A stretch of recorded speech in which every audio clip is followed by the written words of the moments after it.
Hey, welcome back to Run the Numbers.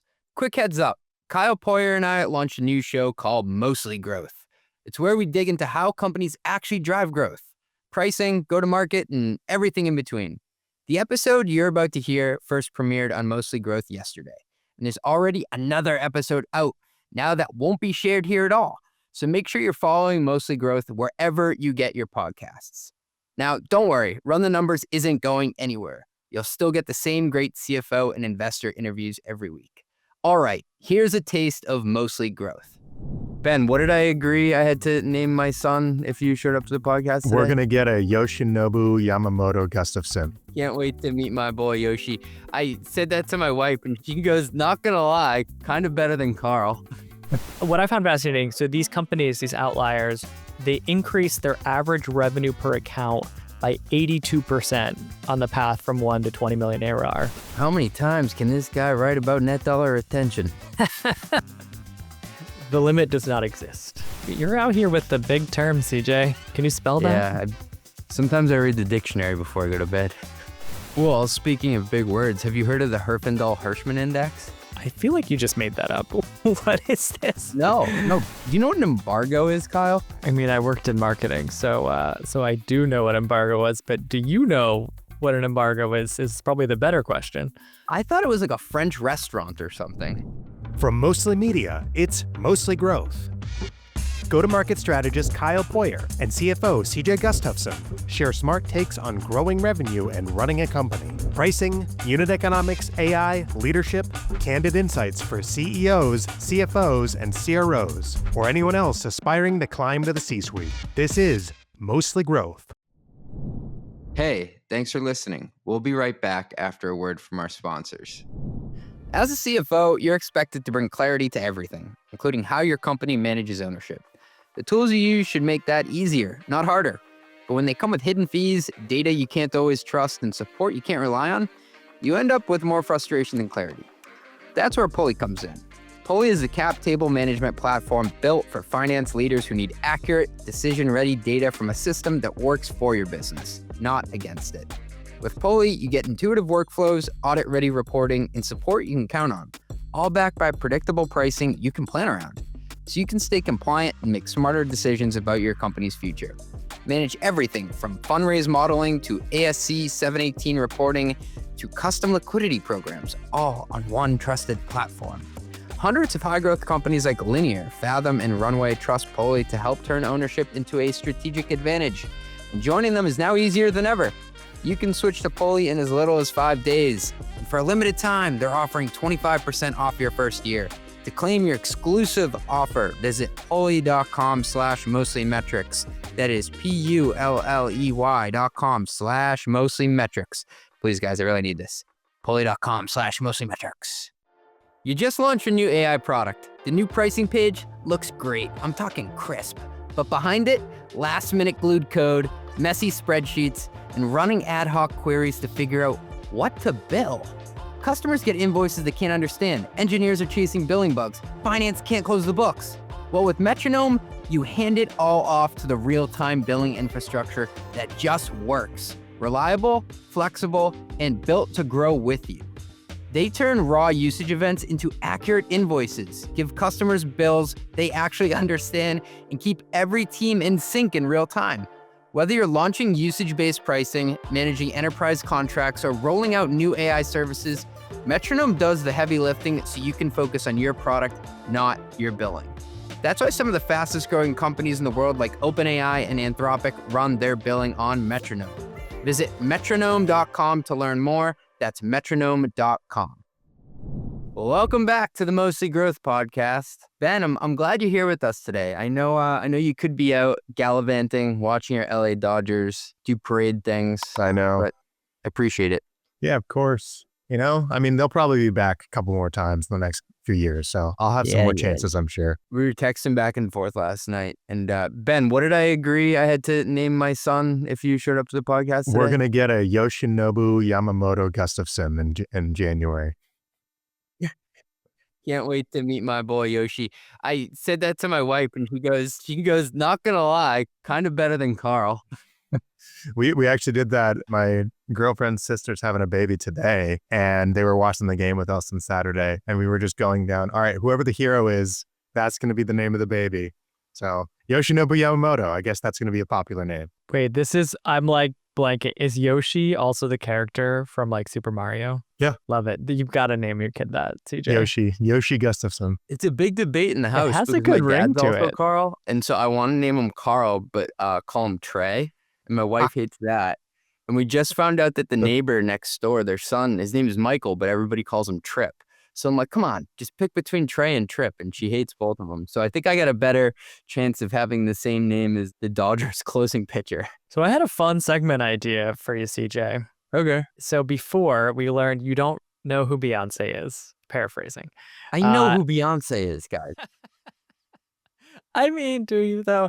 So had an idea where I'm going to give you 10 names of people. Okay. And you have to tell me, is it a SaaS founder or is it a pop star? And you have to, give me a rapid fire answer. You can't be Googling this. Okay. Also, if you think it's a SaaS founder, you'll get a bonus point if you can guess what company they're from. Is it like their government name, or are you going to say like Post Malone? Not the government name, like the stage name they use. Okay. All right. I'm ready. I'm gassed up. Should we make this more interesting? Sure. If you can get 10 points, which would be hard, but not impossible because you get double, right, for guessing both that they're a founder and what company. Okay. You get 10 points or more, I'll Venmo you $50. Deal. All right, first up, Patrick Collison. That's a SaaS founder. Stripe. Ed Sheeran. That's a singer. Sam Felt. Ooh. I'm cheating. Could be a folk singer from Vermont, but I'm going to go with SaaS founder. Melanie Perkins. Founder from Canva. Guillermo Rauch. Founder from Vercel. Renee Rapp. Pop star? Elena Verna. Esteemed newsletter writer. John Mayer. Ugh. So funny story. John Mayer is from Fairfield, Connecticut, where I am right now. And my neighbor said that John Mayer used to work at the Cumberland Farms down the street and he'd buy cigarettes from him. And which tech company does he work for? John Mayer? Boeing. Zeb Evans. Zeb. Well, what's the name? Zeb Evans. That's got to be a founder. And then Sabrina Carpenter. HubSpot CMO. All right, you got 8 out of 10. Sam Felt, he's a famous DJ. And Is he really? Sabrina, I think you were just phoning it in because you knew you were going to get your $50. You did a better job than I thought you were going to do. You don't have to pay me. Just buy Ben a World Series t-shirt. So first up, we've got our growth levers report. Which ones are you guys going to pull? I want to know. All right. So I have been partnering with a company called ChartMogul. They have data on 6,500 companies. I don't know if listeners remember from before, but one of the things I looked at was what are the odds of a SaaS company getting from initial monetization to 20 or 25 million ARR in 10 years. And turns out that it's harder to get to 20 million ARR than it is to get into Harvard or Stanford. Just 3.5% of companies do it in 10 years. And so I now wanted to look at what separates those companies, those 3.5%.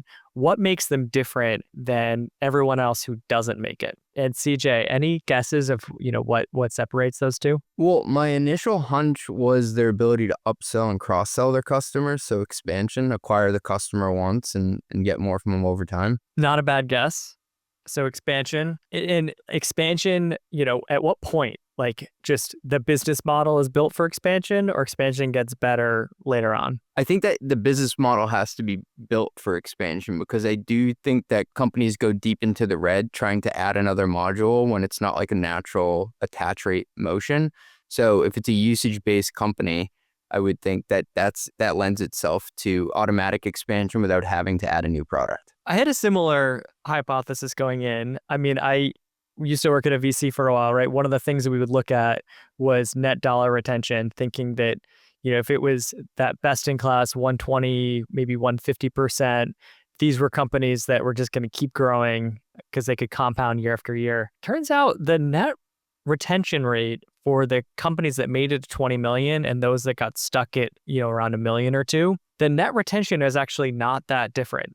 They were pretty consistent at 1 million ARR. What happened though is that the 20 million companies, I call them the outliers in the report, they didn't start better but they got better over time. So as they scaled from 1 to 20 million ARR, the majority of them were actually able to improve net retention. And in many cases, actually improve that number like pretty substantially. And so the average, I'll bring up the stats specifically, but the average company here, 51% of companies in this study improved their gross revenue retention rate by more than 10 points.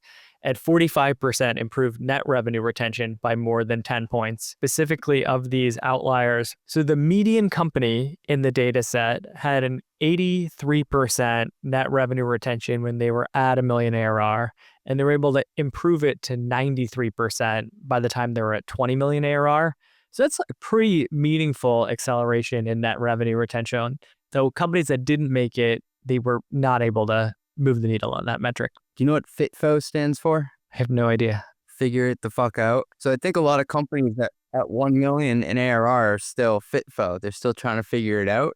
And so many of the customers in that base may not even be in their ICP of what they deem to be core at 10 or 20 million. That's all that I'd push back on. I think there's a lot of that in the data set. I mean, we talked before about a YC, the kind of magic YC formula, and how you want to get to 10K MRR with $100 average, monthly spend per customer, even though it's actually pretty hard to build a great business around $100 per month customer. And you have a lot of high churn in that business model. What I found fascinating, so these companies, these outliers, they increase their average revenue per account by 82% on the path from 1 to 20 million ARR.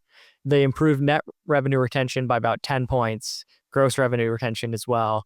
And expansion as a share of their net new MRR went from 15% up to 35% by the time they were at 20 million ARR. And so you're kind of like totally re-engineering the company on this path. And you kind of have to like take what you were doing and throw it out and build a new company. So as a finance guy, I know that to get to 100% year-on-year growth, 6% month over month, if it's 12 months sequentially, it compounds to about 100%. And what I really liked about this piece, Kyle, is you broke out not just the annual growth rate, but the monthly growth rates.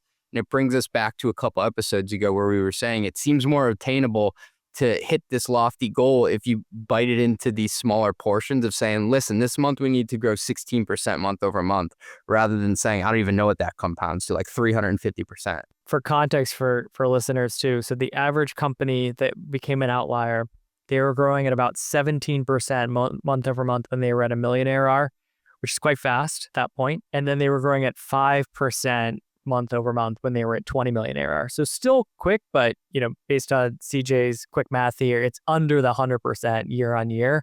And there's a steep growth deceleration that happens as you scale on a percentage basis, even if the absolute numbers of net new ARR you're adding gets bigger over time. So just to put a bow and a ribbon on it, Kyle, which number surprised you the most, or you felt like validated what you already knew?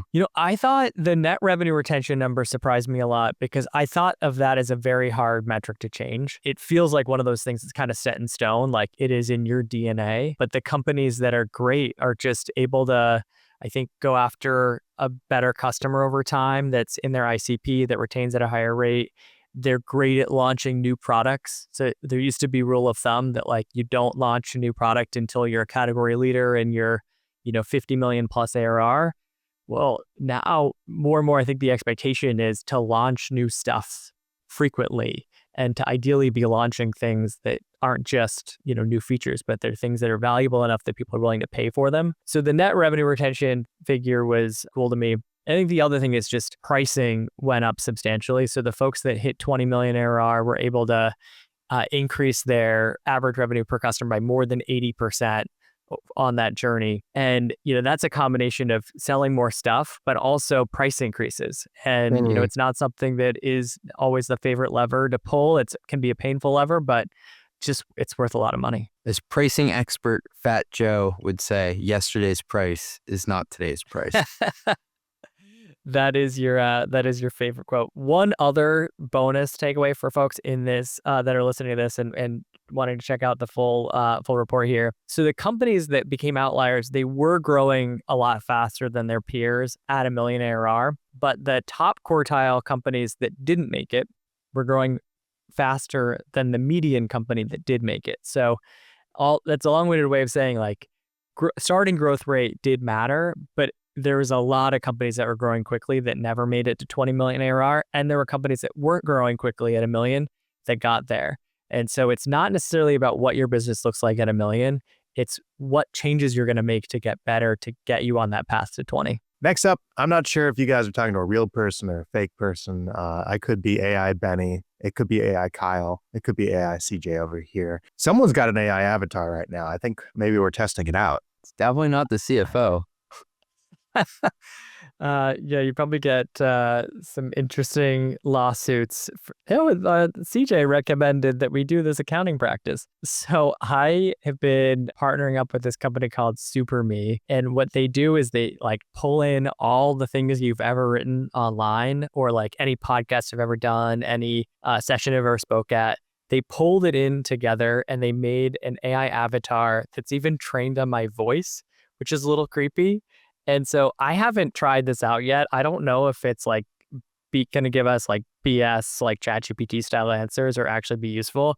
So I thought it would be fun to use. You can use the like microphone button and we can ask it some questions and see how it responds. Let's get funky here. What's the best compensation structure for a usage-based sales team? Please keep it to 100 words or less. I don't know the answer to this. So I'm now very curious what AI me is going to think. Well, I want to see if it also supplements it with stuff from outside too. For a usage-based sales team, reps ideally have a book of business with assigned leads. Base their quota on the overall revenue within that book, whether it's from self-service or contracts. This motivates reps to grow their business each month and do what's best for the customer, reducing conflicts between sales approaches. This seems pretty correct. CFO approved. You heard it here first. It's a little vague, but it's correct. How about this? What does Kyle think about CJ Gustafson? Please keep it to 100 words. Be blunt and ruthless based on my interactions. Nope. Interesting. Oh, man. Doesn't do community guidelines. What did you say about me, dude? Ooh, I'm sorry. You must be trained on too many podcast recordings. Yeah. Some of the things we didn't release. What's the cost to run one of these things, Kyle? I kind of want to do one for my newsletter audience now. I have not paid anything for it. I think that they're going to monetize people that use it eventually, but currently I think it's in beta. This is pretty sweet. It's fun. Now, I'm very curious. There's only been one power user so far, so I have not promoted this at all, and the product is still more in beta, but there was one power user that was trying to figure out a go-to-market strategy for their startup. And I get the transcript back of like what someone asks and what the AI answers so that I can then use that to train the AI for better answers.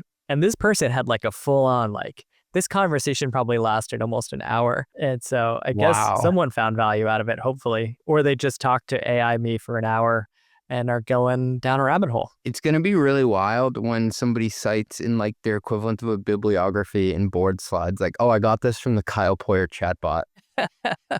Yeah, I think they're actually probably at some point, I would have to imagine, going to launch this as like a Slack connect or something where you could have it just like in your company Slack instead of connecting to an external me, connect to an AI me. That'll be scary. But I think it's also helpful for anyone who's written a lot online or even has a company that has a lot of educational materials to say, hey, go back through what I've written. Tell me about the different times that I've written about sales incentive structures, something like that. Because I've often found myself trying to say, did I already write about this like 2 years ago?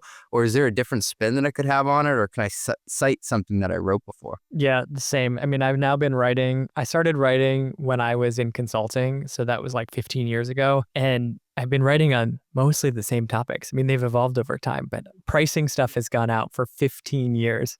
And so I'm a little bit scared of what some of the archives say, but also kind of curious about it. How many times can this guy write about net dollar retention? The limit does not exist. Yeah, limitless. Trick question. I can be contrarian here.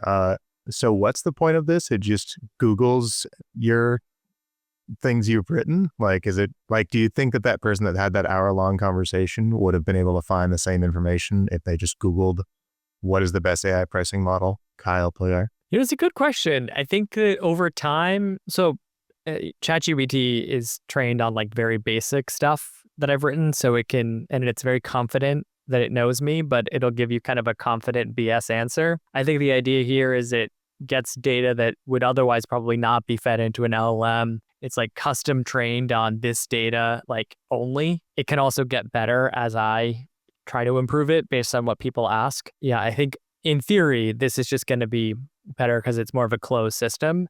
But yeah, time will tell. Wouldn't you want to prevent it from maybe getting some of your Substack articles that are behind a paywall? Because then like, well, I could just go to the chatbot and find out that information. Like if I see there's something behind a paywall, I just want to ask the chatbot. Kyle's cannibalizing Kyle.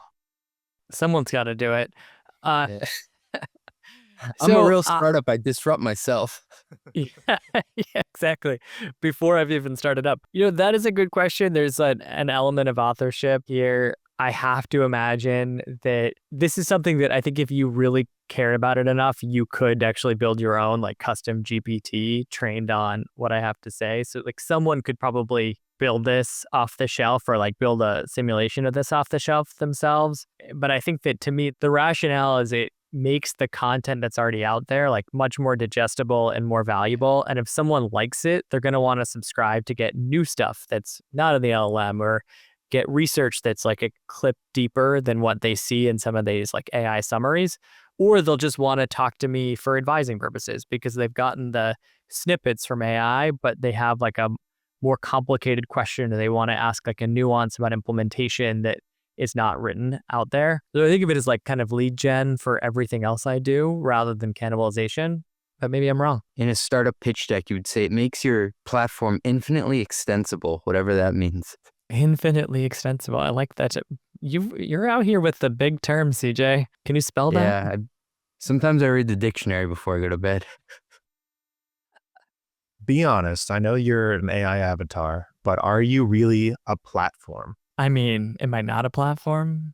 So did you see this piece from A16Z, CJ, about platforms? Yeah, I did. I have mixed feelings on it. So for folks who haven't read it, there's always been this like kind of truism in tech that like you either die a point solution or live long enough to become a platform. A16Z was trying to take this concept of like kind of calling yourself a platform is a bit of a cliche, but they were looking at which companies are actually platforms and do they perform differently than their non-platform peers, particularly looking at public companies. But you're skeptical. I thought they were going to say you either die a newsletter or live long enough to see yourself become a podcast like me and you. But I do tend to agree. And I think there is some survivorship bias in here too. Like if you're successful enough, chances are you're probably going to have enough cash flow and enough time to figure out what a second product is, hence making you a platform over time. And it plays out in the numbers. So they show that gross dollar retention and net dollar retention are higher for companies that we'll call platforms because you have multiple things to sell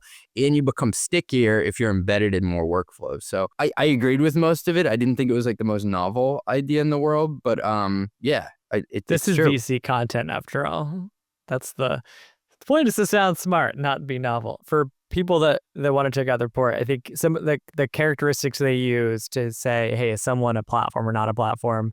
It's like, A, are you mission critical to customers? So this usually gross dollar retention in the 90s, average contract value on an annual basis of like 100K plus. So big deal, sticky customers. And then 2 was market leadership in your core market. And they looked at a term they called relative market share. That's essentially how big are you relative to your competitors. And they said the leaders are usually at about a 2.5x. The third was increasing returns to scale. And so looking at multi-module adoption, their benchmark was 40 to 50% of your customers are using at least 4 modules, and your net revenue retention rate is ideally, north of 120%. But like you release a lot of products, customers buy them, you can increase that NRR over time. And the final piece was expanding TAM. You might have started in a small market that you became the market leader of, but with each of your products, you keep expanding the addressable market for what you're doing. Well, speaking of big words, have you heard of the Herfindahl-Hirschman index? I feel like you just made that up. What is this? No, Ben, pull it up. The HHI index. It's a measure of your relative market share within whatever sector you compete within. And so the highest you can score on it is 10,000. The lowest you can score is 1,000. On the low end of the spectrum, 1,000 would mean it's highly fragmented. There are a lot of players there and you don't have a lot of market share. And the other end of the spectrum, if it was condensed among just you, monopoly, or it's an oligopoly, the highest you can score is 10,000.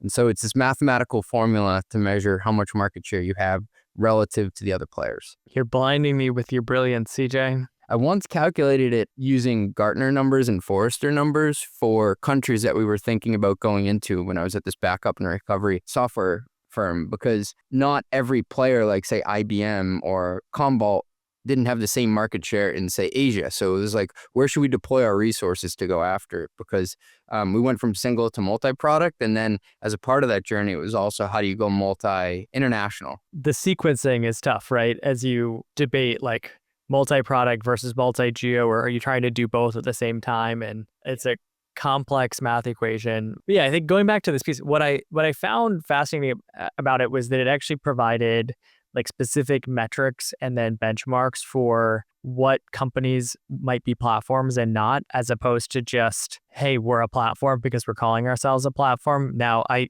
don't know if I agree with all the metrics they chose and the benchmarks. And these are like very specific to large at scale public companies, but it's at least a helpful starting point. I think these are the right kinds of areas to look at. And then in theory, these platforms that are market leaders in a niche and then can expand that platform opportunity. Like in theory, these companies trade at really significant premiums and they can keep expanding their valuations over time as they, never churn out their core customers and are successful at continuing to upsell them. And so the returns for the platform companies in their data set was about 163% versus non-platforms was 32%. So it clearly speaks to that upside if you can be that dominant platform in your space. And they did reference CrowdStrike and Datadog, both of which have two of the most beautiful slides in their investor day presentations. It's the multi-product attach. So it's customers on 6 or more products, customers on 7 or more, 8 or more products. And now that they have 20 products each, it becomes easier to attach more products over time. But what's interesting is once you get a customer to say 70% or more of your customers on 3+ products, you actually want to roll that stat off because it becomes diminishing returns and harder to get that last 20 or 30% on. So you'll see in the decks now, it starts at 6 or more products and goes up to 12 or more products. So it shows oh yeah, we're at 10% or at 6 or more, and we got that up to 15 or 20%. Yeah, but the 3 or more number is staying the same. The company that I always think of as the poster child here is actually Veeva. I feel like they're the OG at doing this. Life sciences, right? Yeah, I think they started as a CRM for life sciences, and now they have world's largest number of products. And what I looked at one point, I was kind of fascinated with this idea of how to tell if a company's product led. And one of the metrics I looked at was the ratio of their spend on R&D versus sales and marketing, with the idea that if you're actually a product-led growth company, your growth comes from investing in the product as opposed to just investing in sales and marketing. And one of the companies with the lowest ratios was DocuSign, which is a company that people think of as product-led, but really much more of a sales and marketing machine.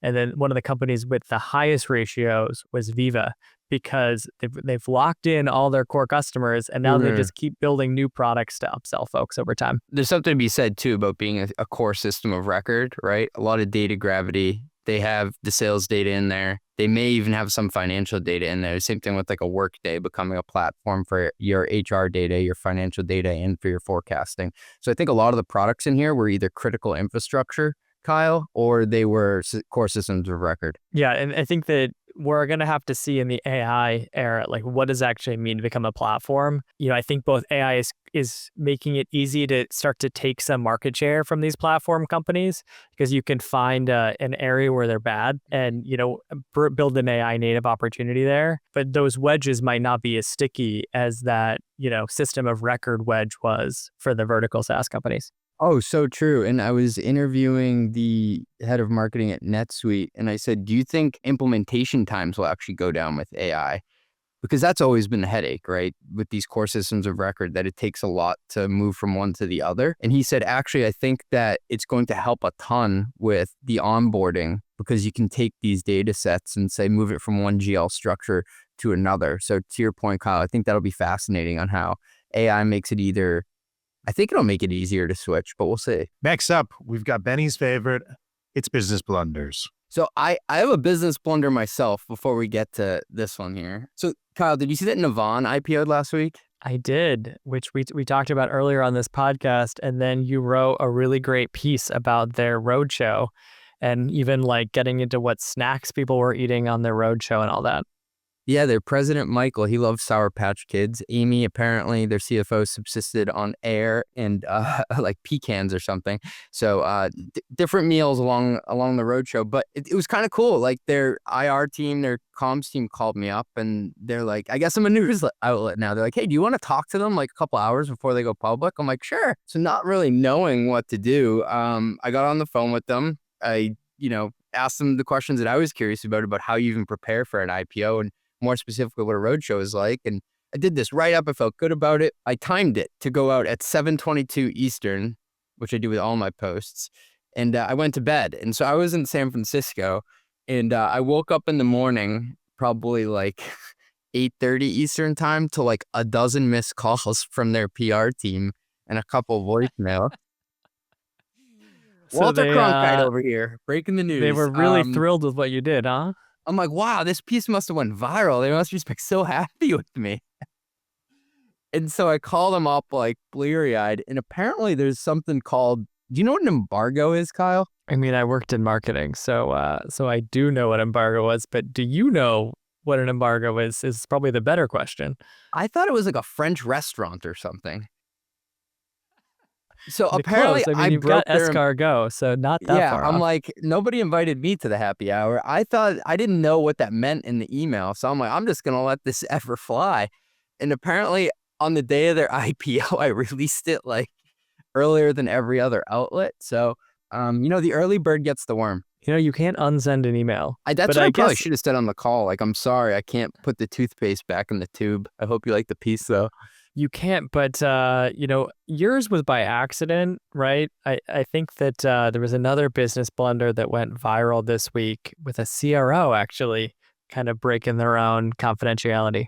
So this one made me feel so much better about myself, Kyle. It was actually the next day. So the CRO, the person who heads up sales at Snowflake, he's walking through, I think it was in Times Square or downtown San Francisco, but either way, this YouTuber comes up. And so this guy basically goes up to him with his phone, and it's reminiscent of those things like, sir, you're driving a nice car. What do you do for a living? Like those type of YouTube shorts. But he starts asking the guy about what his position is, where he works, blah, blah, blah.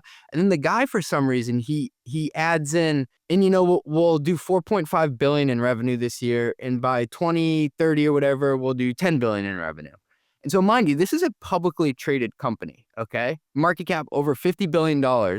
He just gave forward revenue guidance to like this 18-year-old YouTuber kid. And so it starts going viral because the official guidance the company gave for the year was only 4.4 billion. And then even worse, he basically gave the out year guidance for multiple years after. So this is a public exec at Snowflake, and he basically gave this YouTuber the internal financial forecast for Snowflake. Also, like, no one should ever trust a CROs for revenue guidance, especially should not trust it when it's at a publicly traded company. That is just so funny. I can only imagine the conversations he must have had internally afterwards. Yeah, that was a tough interview to give. So I feel a little bit better about mine. Sorry, Navan. Next up, we've got pricing in the real world. Take it away, CJ. CJ, why were you texting me about snowplows and snow removal at 7 a.m. this morning? Because I know that you love pricing, Kyle, and me and my wife were debating. I'm lazy. I don't want to do it myself. I don't even have a big driveway. But she said, I know you're going to be useless when there is snow, if there's snow this winter. And so she was pitching me on this company who can come and basically, like, if it snows, we will do whatever we do. We will plow it. That's what they were going to do. And I was like, well, how much should this be? And so I started going down this rabbit hole on how you price a business like this. Most of them just charge you a fixed dollar amount for the season. And this is for residential. there are more complicated commercial arrangements you can get into. But basically, I'm signing up to pay $900 to $1,200, no matter if we get any snow or not. And so I just thought it was a unique way to do this, because I feel like they, Kyle, actually have more information symmetry than I do on this. And so they probably backed into like, how much would we want to plow this guy's driveway and how much would we make off of it? But what happens if it's like the blizzard of 72 or something? Yeah, this is like classic insurance pricing, right? Like if you were to look at the per plow cost of that, it probably like never justifies itself except for in the extreme years, but then it feels reasonable. And it's like, well, you just have someone that's going to guarantee solving this for you. You're not going to have to think about it. They're going to, you're locking in the plow, even if it's like a crazy blizzard. I actually don't do the per season pricing anymore. I just pay as you go. And in Boston, most years, that's fine. But we did get one year, like 10 years ago, and we got like over 100 inches of snow, and it would not have worked out well for me that season. I remember plowing my sidewalk that year, and the people plowing their cars, they would put their snow onto the sidewalk. I would take the snow, put it back on the cars, and it was like at some points over my head high. And so it would not have worked out well that year, but honestly, every other year it would have been fine. So I caved. I just locked in the peace of mind. I'm like, it is what it is. If it snows, it snows. If it snows, it snows. The snow removal I pay for is the taxes that I pay to live in California. So Ben's wearing flip-flops and sandals today. I saw him stand up. quick, blur this. Don't let anyone get this for free. Mostly Growth is a Mostly Media production. Executive produced by Ben Hillman. That's me. Nothing said on this podcast is intended to be business or investment advice. It's the sole opinion of CJ, Kyle, and Ben. Just some guys who love talking growth. Mostly. If you like this podcast, hit subscribe. Give us 5 stars or hit like. The algorithm overlords thank you. Drink water, call your mom, and have a great day.